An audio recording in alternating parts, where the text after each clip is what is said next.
Bound. Let's take a look. When you open the door, I'll be there. What if he sees you? He won't. You can't know for certain that he won't see you. Trust me. I'm just asking, what if? If he does, then I won't have a choice, will I? Ladies and gentlemen, please welcome Gina Gershon.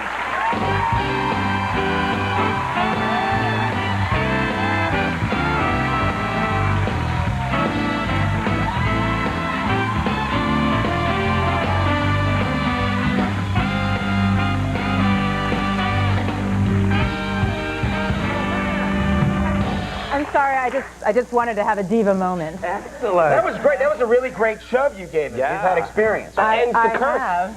Does it? Now, yeah, it's over now. Now you're clear. There had to be a third diva. You got it out of the way. Thank you. That's right. That was coming through. Now, what's this movie, Bound?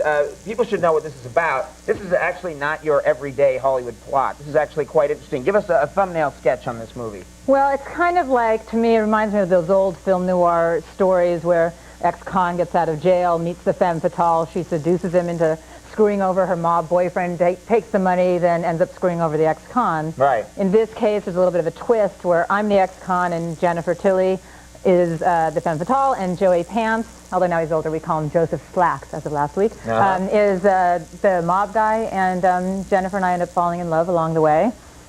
Very interesting. All right. Yeah. Yes. Yeah. All right. You made one guy very happy up there. Excellent. He was like, yeah.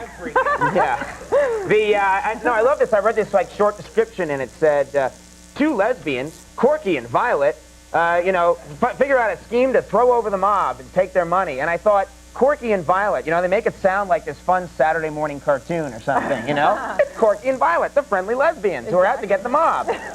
Yeah. I mean, in the cartoon, I guess I'd have bigger muscles and better tattoos. And it doesn't sound like your everyday movie description, but...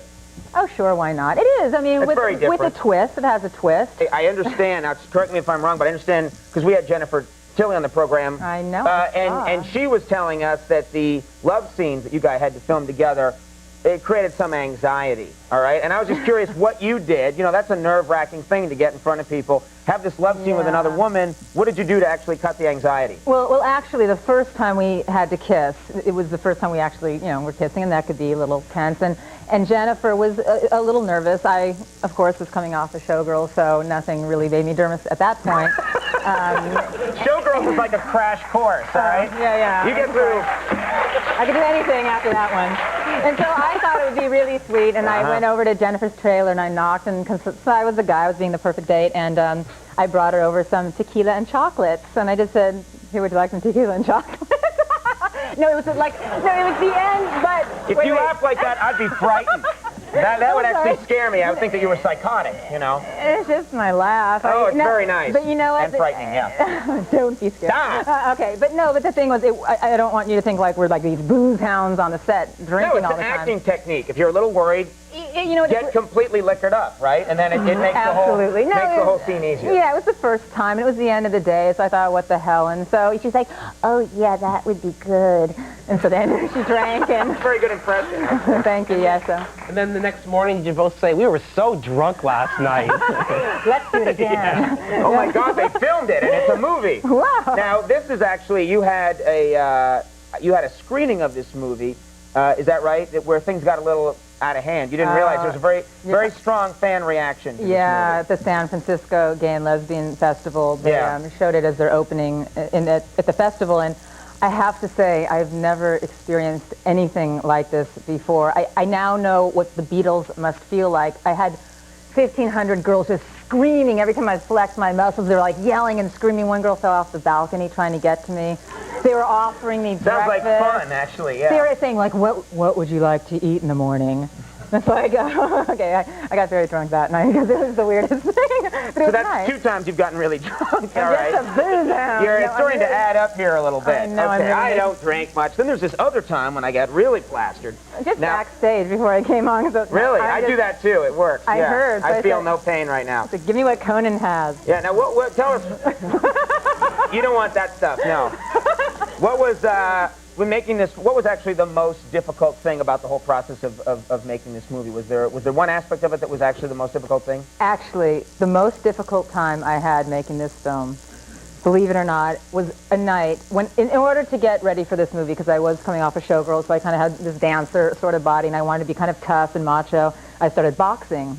Anyway, my boxing partner ended up being Bob Dylan, believe it or not. It was very... What? Yeah, Bob Dylan. He's sparring with people now? That's what... And he's damn good. I mean, Wait, no, you got to explain that a little more than just like, I went to spar at the gym and it's Bob Dylan. You know, you actually have to back up a little bit and explain, is this what he does like for a living now, or is this actually something, it's like a celebrity boxing club? No, I guess he's been doing it for like a year and a half, and my trainer says, listen, you need a partner, and I have just the guy, and I came in and there he was. He just loves to do it, and his stamina is great, and he's like, hey, how you doing? I'm like, don't hit me in the face, and it was kind of a whole thing. But the funny part was, I play the Jews harp in the movie. That gadoing thing. Yeah. Exactly. That's what I call it, actually. Yeah. A doing thing. Yeah. Good title for it. Thank you. Thank you. It's really sad, rather. But it's actually, you hear it a lot in like what kind of music? Like hillbilly kind of music, like, right?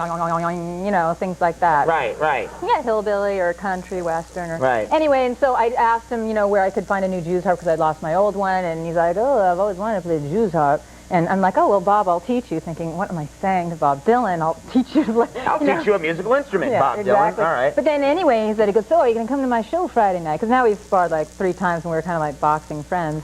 And I said, oh my God, I'd love to come to your show. I think I may be working. He said, hey, I've got a good idea.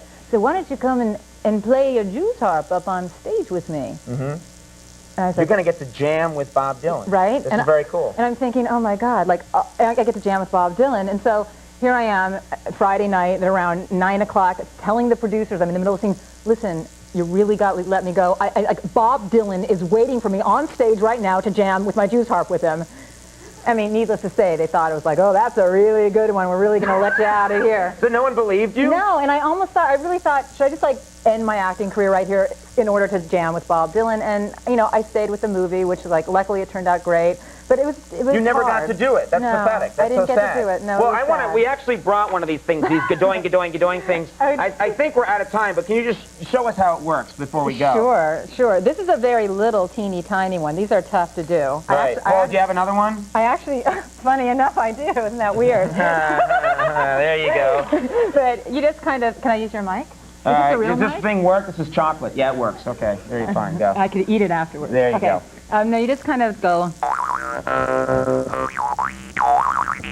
Music is good to it. Do you want to play with? Max, can we have a little something too with it? Oh, crew.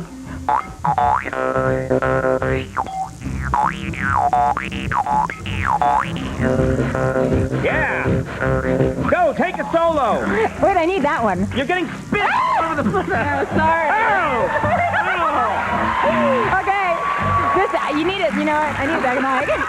I like that. I don't think they can see that on camera. This big gob of spit, and you just wiped it all over my leg. I like you, Conan. Oh, thank you. I gave you some spit.